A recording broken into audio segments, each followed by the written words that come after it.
Line infantry is the type of infantry that composed the basis of European land armies from the middle of the 17th century to the middle of the 19th century. For both battle and parade drill it consisted of 2 to 4 ranks of foot soldiers drawn up side by side in rigid alignment, and thereby maximizing the effect of the firepower. By extension, the term came to be applied to the regular regiments of the line as opposed to skirmishers, foot guards, militia and other special categories of infantry.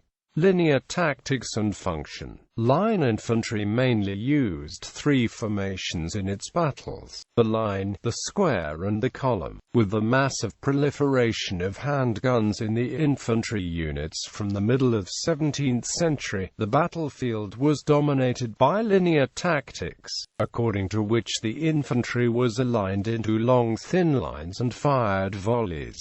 A line consisted of 2, 3 or 4 ranks of soldiers. The relatively short range at which smoothbore muskets could accurately hit a target, added to the slow reload, meant that massed formation firing was essential for maximizing enemy casualties. The line was considered as the fundamental battle formation as it allowed for the largest deployment of firepower. Troops in skirmish formation, though able to take cover and use initiative, were highly vulnerable to cavalry and could not hold ground against advancing infantry columns. Line infantry provided an anchor for skirmishers and cavalry to retreat to if threatened. Against surrounding enemy cavalry, line infantry could swiftly adopt square formations to provide protection. Such squares were hollow, unlike the pikeman and old-style musketeers' square. Movement in line formation was very slow, and unless the battalion was superbly trained, a breakdown in cohesion was virtually assured, especially in any kind of uneven or wooded terrain. As a result, line was mostly used as a stationary formation, with troops moving in column formations and then deploying to line at the destination. Usually, columns would be adopted for movement and melee attacks.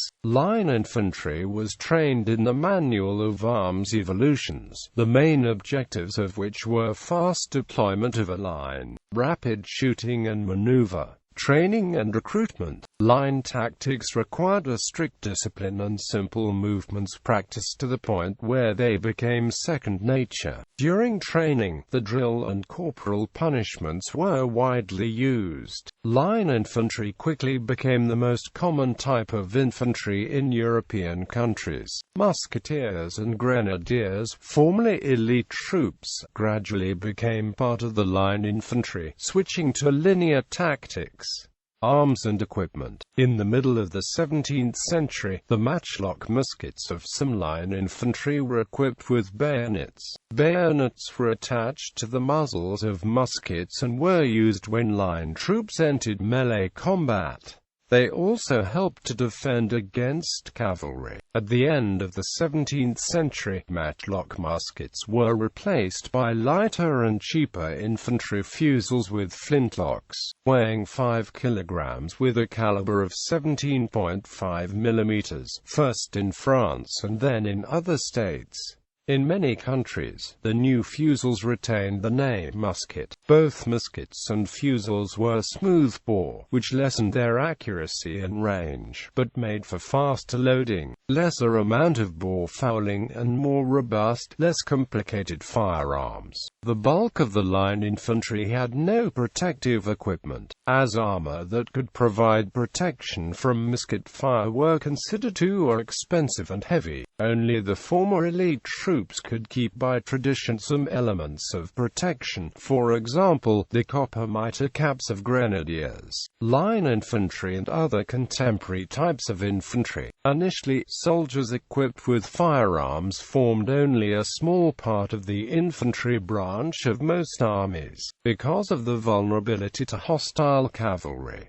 pikemen formed the majority of infantrymen and were known as heavy infantry. A significant part of infantry consisted of old-style musketeers, who did not use the linear tactics, instead skirmishing in open formation. However, by the middle of the 17th century, musketeers deployed in line formation already provided about half of the foot troops in most Western European armies. Maurice of Nassau was noted as the first large-scale user of linear tactics, introducing the countermarch to enable his formations of musketeers to maintain a continuous fire. After the invention of the bayonet, musketeers could finally defend themselves from the enemy's horsemen, and the percentage of pikemen fell gradually.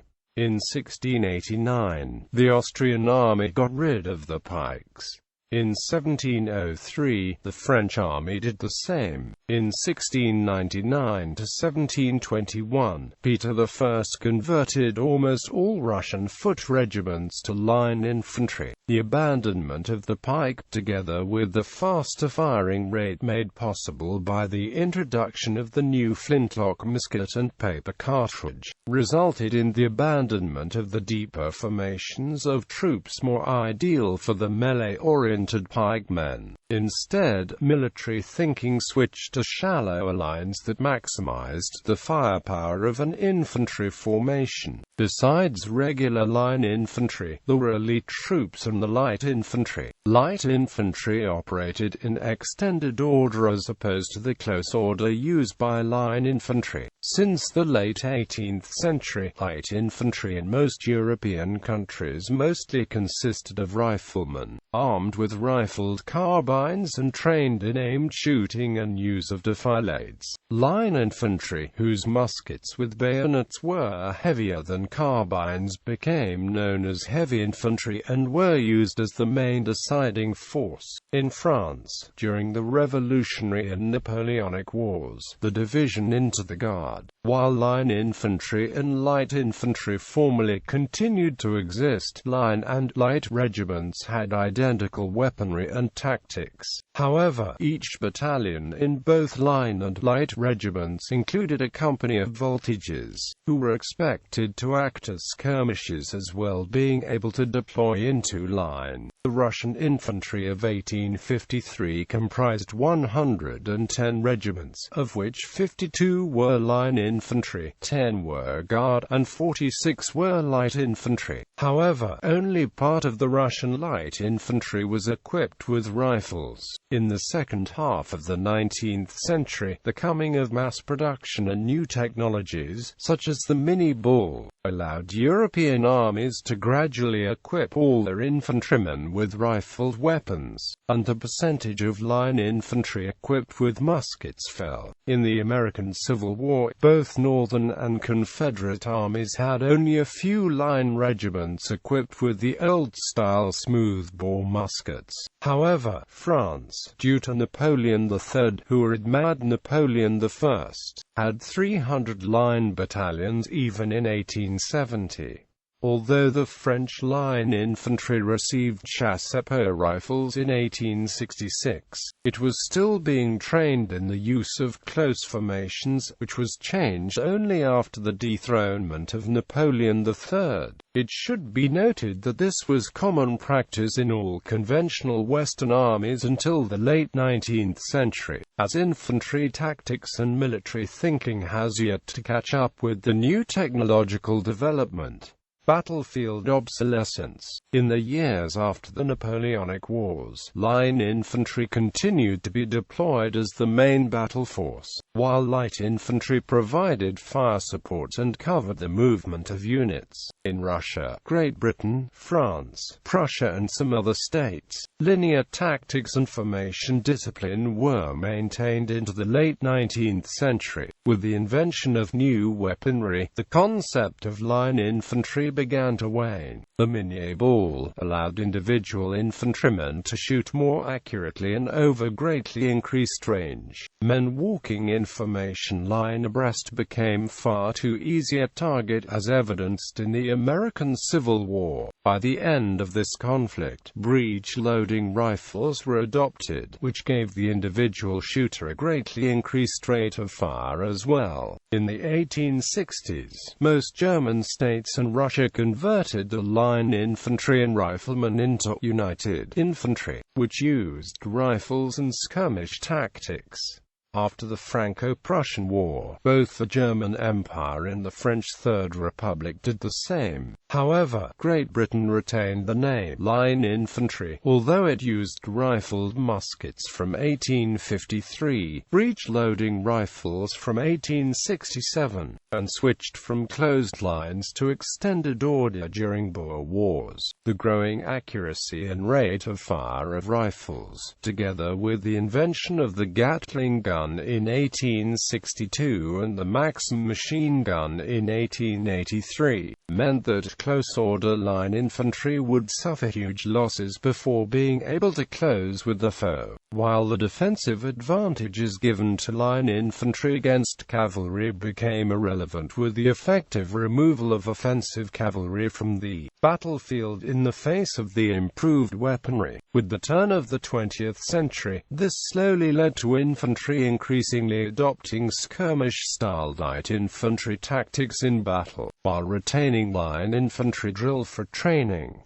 Retention of line infantry title. While, as detailed above, linear battle tactics had become obsolete by the second half of the 19th century, regiments in a number of European armies continued to be classified as line infantry. This designation had come to mean the regular and numbered regiments of an army, as opposed to specialist or elite formations. Accordingly, the distinction had become one of traditional title classification without significance in respect of armament or tactics. As an example, the Belgian army of 1914 comprised 14 regiments of infantry de line, 3 of chasseurs à pied, 1 of grenadiers and 1 of carabineers. Similar differentiations were made in the majority of European armies of the period, although English-speaking authors sometimes use the designation line infantry when referring to the ordinary infantry of some other countries, where the exact term was not in use. The modern UK Army retains the traditional distinction between Guards, line infantry, and the Rifles on ceremonial occasions for historical reasons, although all are armed with rifles and none use linear tactics. Equally, infantry of most 21st century armies are still trained in formation maneuver and drill, as a way of instilling discipline and unit cohesion. Members of the U.S. Army utilize the term line company in light infantry battalions to differentiate those companies that perform the traditional infantry role from the support companies charged with supporting the line companies. In this vein, officers assigned to the rifle companies are referred to as line officers, while billeted to positions such as platoon leaders and commanding and executive officers